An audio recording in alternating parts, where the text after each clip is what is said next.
கிறிஸ்துவுக்குள் மிகவும் பிரியமானவர்களே, இயேசு கிறிஸ்துவின் இனிதான நாமத்தினாலே உங்கள் ஒவ்வொரு வாழ்த்துவதிலே மிக மகிழ்ச்சி அடைகிறேன். இன்று வேதம் வாசித்தீர்களா? இன்று ஜெபித்தீர்களா? இன்று குடும்ப ஜெபம் செய்தீர்களா?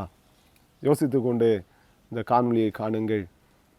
இதுவரையிலும் வேதம் வாசிக்கவும் ஜெபிக்கவும் செய்யாமல், குடும்ப ஜெபம் செய்யாமல் இருப்பீர்கள் என்று சொன்னால் இன்றைக்கு ஒரு தீர்மானம் எடுங்கள். ஆண்டவரே, நானும் என்னுடைய குடும்பமும் ஒழுங்காய் வேதம் வாசிக்கவும் ஜெபிக்கவும் எங்களை அர்ப்பணிக்கிறோம் என்று சொல்லி ஆண்டவருக்கு உங்களை அர்ப்பணிப்பீர்கள் என்று சொன்னால் மெய்யாகவே இந்த கிறிஸ்தவ வாழ்க்கையானது உங்களுக்கு மிகவும் ஆசீர்வாதமாய் மாறும். இந்த நாளிலும் அவர் சத்தத்துக்கு உண்மையாய் செவி கொடுப்பாயானால் என்கிற இந்த காணொளி மூலமாக உங்களை சந்திப்பதிலே மிக்க மகிழ்ச்சி அடைகிறேன். உபாகமம் 28 அதிகாரம் 1 வசனம் 2 வசனத்தை நான் வாசிக்கும் பொழுது அங்கே மோசே மூலமாக ஆண்டவர் சொல்லுகிற ஒரு காரியம், இன்று நான் உனக்கு விதிக்கிற உன் தேவனாகிய கர்த்தருடைய கட்டளைகளின்படியெல்லாம் செய்ய நீ கவனமாய் இருக்கும்படி அவர் சத்தத்துக்கு உண்மையாய் செவி கொடுப்பாயானால் உன் தேவனாகிய கர்த்தர் பூமியில் உள்ள சகல ஜாதிகளிலும் உன்னை மேன்மையாக வைப்பார். நீ உன் தேவனாகிய கர்த்தரின் சத்தத்துக்கு உண்மையாய் செவி கொடுக்கும் பொழுது இப்பொழுது சொல்லப்படும் ஆசீர்வாதங்கள் உன்மேல் வந்து பலிக்கும் என்று சொல்லி ஆண்டவர் அங்கே சொல்லுகிறதை நாம் பார்க்கலாம். பாருங்கள், அவர் சொல்லுகிறார், நீ என் சத்தத்துக்கு உண்மையாய் செவி கொடுக்கும் பொழுது, ஆண்டவர் சொல்லும் பொழுது, அவருடைய சத்தத்துக்கு அவர் நம்மை பார்த்து பேசும் பொழுது அவருடைய சத்தத்துக்கு நாம் கீழ்ப்படிய வேண்டுமா? எப்படி கீழ்ப்படி? உண்மையாய் நாம் செவி கொடுப்போம் என்று சொன்னால், அவர் சொல்லும் பொழுது கேட்போம் என்று சொன்னால், உண்மையாய் நாம் கேட்போம் என்று சொன்னால், ஆண்டவர் சொல்லுகிறார், உன்னை பூமியில் உள்ள எல்லா ஜனங்களிலும் நான் மேன்மையாக உன்னை வைப்பேன். அது மாத்திரமல்ல, உபாகமம் 28 அதிகாரம் 3 வசனத்திலிருந்து 14 வசனம் வரை அநேக ஆசீர்வாதங்களை ஆண்டவர் சொல்லி வைத்திருக்கிறார். பாருங்கள், நீ பட்டணத்தில் ஆசீர்வதிக்கப்பட்டிருப்பாய், வெளியில் ஆசீர்வதிக்கப்பட்டிருப்பாய், நீ போகையில் ஆசீர்வதிக்கப்பட்டிருப்பாய், வருகையில் ஆசீர்வதிக்கப்பட்டிருப்பாய், உன் வீட்டில் உள்ள எல்லா சம்பத்தும் பெருகி இருக்கும், நீ ஆசீர்வாதமாக உலக பொருட்கள், ஆவிக்குரிய ஆசீர்வாதங்கள், சரீர பிரகாரமான ஆசீர்வாதங்கள் எல்லாவற்றையும் ஆண்டவர் அங்கே சொல்லி வைத்திருக்கிறார். பாருங்கள், இந்த உபாகமம் 28:3 14 வசனம் வரை சொல்லப்பட்டிருக்கிற ஆசீர்வாதங்களில் அதை விடுத்து எந்த ஆசீர்வாதமும் இல்லை. அவ்வளவு மேன்மையான ஆசீர்வாதங்களை ஆண்டவர் அங்கே சொல்லி வைத்திருக்கிறார். இந்த ஆசீர்வாதங்களை எல்லாம் நாம் சுதந்திரித்து கொள்ள வேண்டும் என்று சொன்னால் நாம் செய்ய வேண்டிய காரியம் ஒரே ஒரு காரியத்தை ஆண்டவர் சொல்கிறாரு, என் சத்தத்துக்கு மாத்திரம் நீ உண்மையாய் செவி கொடு. பாருங்க, ஆண்டவருடைய சத்தத்துக்கு நாம் உண்மையாய் செவி கொடுப்போம் என்று சொன்னால் ஆண்டவர் இங்கே சொல்லி வைத்திருக்கிற அத்தனை ஆசீர்வாதங்களையும் நாம் சுதந்திரித்து கொள்ள முடியும் என்று சொல்லி ஆண்டவர் சொல்லுகிறார். ஒருவேளை இந்த காணொலியை கண்டு கொண்டிருக்கிற நீங்கள் கூட சொல்லலாம், நாங்கள் அப்போ ஆண்டுடைய சத்தத்துக்கு நாங்கள் உண்மையாக செவி கொடுக்கவில்லையா? ஆண்டுடைய சத்தத்தை நாங்கள் கேட்கிறோமே என்று சொல்லி நாம் சொல்லலாம். ஆனால் வெளிப்படுத்தலில் சொல்லப்பட்டிருக்கிறது, காதுள்ளவன் கேட்க கடவன். பாருங்கள், எல்லாருக்கும் தான் காது இருக்குது, எல்லாரும் தான் நம்ம வேத வசனத்தை கேட்குறோம். ஆனால் அதை நான் உண்மையாக செவி கொடுக்குறோமா? ஆண்டவர் என்னோடு கூட தான் பேசுகிறார். ஆலயத்துக்கு போகிறோம் இல்லைன்னு சொன்ன ஏதோ ஒரு நிகழ்ச்சியின் மூலமாக ஆண்டுடைய வார்த்தை நம்மை நோக்கி கடந்து வரும் பொழுது ஆண்டவர் என்னை நோக்கி தான் பேசுகிறார், நான் அவருடைய வார்த்தைக்கு செவி கொடுக்க வேண்டும் என்று சொல்லி அதற்கு நாம் அப்படியே செவி கொடுப்போம் என்று சொன்னால், அதை அப்படியே நமக்கு தான் என்று சொல்லி ஏற்றுக்கொள்வோம் என்று சொன்னால் நாம் இந்த ஆசீர்வாதங்களை சுதந்திரித்து கொள்ள முடியும். அநேக வேளைகளில் நாம் செய்கிற காரியம், இவர்கள் பேசுகிற காரியம் எனக்கு ஒத்து வரவில்லை, இல்லைன்னு என்னைத்தான் குத்தி பேசுகிறார்கள் என்று சொல்லி அநேக நேரங்கள் நாம் புறந்தள்ளி விடுகிறோம். ஆண்டவர் நம்மோடு தான் பேசுவார், ஆனால் அது எனக்கு இல்லை, மற்றவருக்கு என்று சொல்லி நாம் அதை தள்ளி விடுகிறோம். அதைத்தான் ஆண்டவர் சொல்லுகிறார், என் சத்தத்துக்கு நீ உண்மையாய் செவி கொடுப்பாயானால்.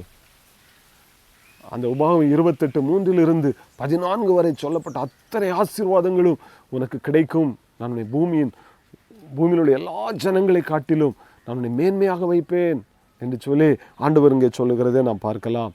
பாருங்கள், நீதிமொழிகள் 1 அதிகாரம் 33 வசனத்தில் ஆண்டவர் சொல்லி வைத்திருக்கிறார், எனக்கு செவி கொடுக்கிறவன் எவனோ அவன் விக்கினமின்றி வாசம் பண்ணி ஆபத்திற்கு பயப்படாமல் அமைதியாக இருப்பான் என்று சொல்லி ஆண்டவர் சொல்லுகிறார்.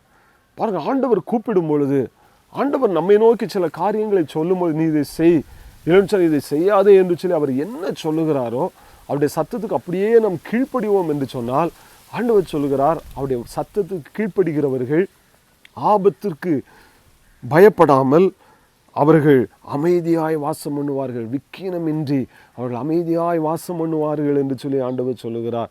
நமக்கு ஒரு நல்ல ஒரு வாழ்வு, ஆசீர்வாதமான ஒரு வாழ்வை, நிலையான ஒரு வாழ்வை ஆண்டவர் தருவேன் என்று சொல்லி ஆண்டவர் அங்கே வாக்கு பண்ணுகிறார். பாருங்கள், நீதிமொழிகள் 28 சொல்லப்பட்டிருக்கிறது, வேதத்தை கேளாதபடி தன் செவியை விலக்கருடைய ஜெபமும் அருவருப்பானது என்று சொல்லப்பட்டிருக்கிறது. நாம் அநேக நேரங்களை ஆலயத்தில் கூட நாம் பார்க்கலாம். பாருங்கள், ஆராதனை நடந்து கொண்டிருக்கும், பாடல் வேளை நடந்து கொண்டிருக்கும், அப்பொழுதும் ஜெபித்து கொண்டே இருப்பார்கள்.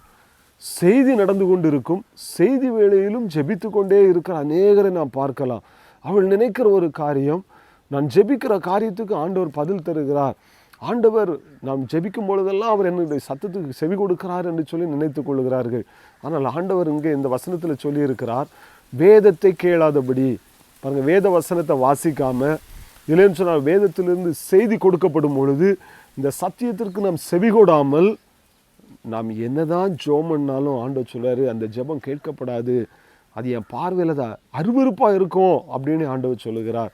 இந்த சத்தத்தை கேட்டுக்கொண்டு இருக்கிற வாலிப தம்பி, தங்கச்சி, சகோதரனை, சகோதரியை, தாயை, தகப்பனே, நீங்களும் ஒருவேளை ஆண்டுடைய சத்தத்துக்கு செவி கொடாமல் வேத வசனமே வாசிக்காம ஜெபம் மாத்திரம் பண்ணிட்டு இருக்கேன் அப்படின்னா எப்படி ஆண்டவர் உங்களுடைய ஜெபத்தை கேட்பார்? ஆண்டவர் சொல்றாரு, உங்க ஜெபம் அருவருப்பாக இருக்கும் என்று சொல்லி ஆண்டவர் சொல்கிறார். வேதத்துக்கு செவி கொடுங்கள். ஆண்டவர் சொல்லுகிற வார்த்தைக்கு நீங்கள் செவி கொடுக்கும் பொழுது ஆண்டவர் சொல்லுகிறார், நான் உங்களை ஆசீர்வதிப்பேன், மேன்மையாக வைப்பேன் என்று சொல்லி ஆண்டவர் சொல்லுகிறார். அதுக்கு நல்ல ஒரு உதாரணம் பாருங்க.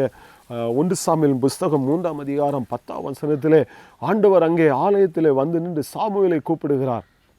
பாருங்க, அவர் முன்போல வந்து நின்று சாமுவேலே சாமுவேலே என்று சொல்லி கூப்பிட்டார். அதற்கு சாமுவேல், சொல்லும் அடியேன் கேட்கிறேன் என்று சொன்னான். பாருங்க, அவர் சொன்ன ஒரு வார்த்தை, சின்ன பையன்தான் சொல்கிறார், சொல்லும் ஆண்டவரே நான் கேட்கிறேன், அவ்வளோதான், நீங்கள் சொன்னதை நான் கேட்குறேன் ஆண்டவரே, நான் செவி கொடுக்குறேன் ஆண்டவரே அப்படின்னு சொன்ன உடனே ஆண்டவர் பாருங்க, அந்த ஆலயத்திலே பணிவிடை செய்து கொண்டிருந்த ஒரு மூத்த ஒரு ஆசாரியன், ஆனால் அவருக்கு ஆண்டவர் அவரோடு கூட பேசவில்லை, என்னோடு கூட பேசும் ஆண்டவரே, நீ சொல்கிறத நான் கேட்குறேன்னு சொன்ன அந்த சிறு பையனோடு கூட ஆண்டவர் பேச ஆரம்பித்து விட்டார். அநேக காரியங்களை சாமுவேலோடு கூட பேசினார். அதன் விளைவு என்ன தெரியுமா? பாருங்கள், 1 சாமுவேல் 3:20 21 சொல்லுகிறது, சாமுவேல் கர்த்தருடைய தீர்க்கதரிசிதான் என்று தான் முதல் பெயர்செபா மட்டுமுள்ள சகல இஸ்ரவேலருக்குள்ளும் விளங்கினது. கர்த்தர் பின்னும் சீலோவிலே சாமுவேலுக்கு தரிசனமானார். கர்த்தர் சீலோவிலே தம்முடைய வார்த்தையினாலே சாமுவேலுக்கு தம்மை வெளிப்படுத்தினார் என்று சொல்லப்பட்டிருக்கிறது. பாருங்கள், ஒரு சிறுவன் தான் கர்த்தாவே சொல்லும், நீ சொல்கிறத நான் கேட்குறேன் அப்படின்னு சொல்லி சொன்ன உடனே ஆண்டவர் அவனோடு கூட பேச ஆரம்பித்து விட்டார். தேசம் முழுமைக்கும், இஸ்ரவேல் தேசம் முழுமைக்கும் அவனை ஒரு தீர்க்கதரிசியாக ஆண்டவர் கட்டளையிட்டார். அந்த சாமுவேலை கொண்டுதான் 2 ராஜாக்கள் சவுலும் தாவீதும் அபிஷேகம் பண்ணப்பட்டார்கள் என்று சொல்லி பார்க்கிறோம். அது மாத்திரமல்ல, சாமுவேல் தீர்க்கதரிசி சாகிறது வரையிலும் அவன் ஒரு நியாயாதிபதியாக இருந்து தேசத்தையே அவர் கட்டி ஆளுகை செய்தார் என்று சொல்லி பார்க்கிறோம். காரணம், அவருடைய வாழ்க்கையில் இருந்த ஒரு நல்ல ஒரு காரியம், கர்த்தாவே சொல்லும் அடியேன் கேட்கிறேன், நீ சொல்லும்போது நான் கேட்குறேன் ஆண்டவரேன்னு சொன்னார். இந்த காணொலி கண்டு கொண்டிருக்கிற நீங்களும் கூட, ஆண்டவரே நீங்கள் சொல்லுங்க ஆண்டவரே, அதை நான் கேட்குறேன், உண்மையான கேட்குறேன், செவி கொடுக்குறேன் ஆண்டவரே, சொல்லி பாருங்கள், ஆண்டவர் உங்களோடு கூட பேசுவார். சாமுவேலை தேசத்தில் உயர்த்தினவர், சாமுவேலை தீர்க்கதரிசியாய் கட்டளையிட்டவர், அவர் உங்களையும் உயர்த்த, உங்களோடும் பேச அவர் போதுமானவராக இருக்கிறார். அதற்கு நாம் செய்ய வேண்டியதெல்லாம், ஆண்டவரே நீர் என்னை ஆசீர்வதிப்பதற்கு நீர் சொல்லும் ஆண்டவரே, அதை நான் கேட்கிறேன் என்று அப்படியே நாம் அவருடைய வார்த்தைக்கு கீழ்ப்படிவோம். கர்த்தர் தாமே நம்மையும் நம்முடைய குடும்பங்களை ஆசீர்வதித்து வழிநடத்துவாராக. ஆமென். God bless you.